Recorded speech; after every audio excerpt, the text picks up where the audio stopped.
এই নির্বাচন উপলক্ষে সবাই ভোট দেওয়ার জন্য বাড়ি যাচ্ছে। আহা, সে কি কষ্টের বাড়ি যাওয়া। এই নির্বাচন উপলক্ষে সাধারণ মানুষের আসলে কষ্টের কোনো শেষ নেই।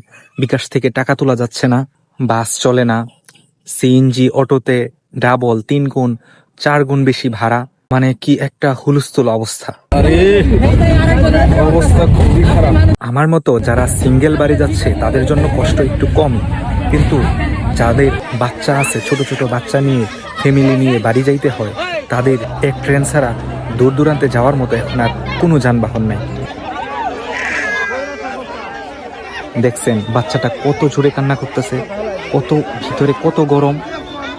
বাচ্চাটা ভয়ে চিৎকার করতেছে, সে মনে মনে ভাবতেছে এটা কিসের মধ্যে এসে পড়লাম। তাও যারা কষ্ট করে উঠতে পারছে তারা তো বাড়িতে যাইতে পারবে, তারা গিয়ে ভোট দিতে পারবে।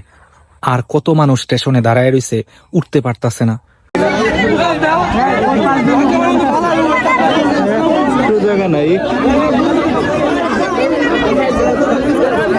এমন আছে যে টিকিট কাটছে তাও ট্রেনে উঠতে পারতেছে না, উঠবে কোথায়? মানুষ যে দাঁড়ায় থাকবে সেরকম কোনো জায়গা নাই ভিতরে।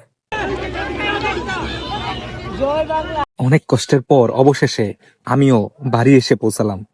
কিসের মধ্যে এসে বললাম, অনেক কষ্ট করে নামছি।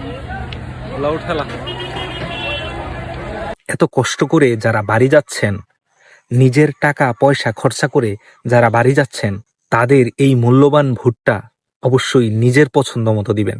আপনার যাকে পছন্দ হয় তাকেই দিবেন। উৎসব মুখর পরিবেশে ভোট দিবেন।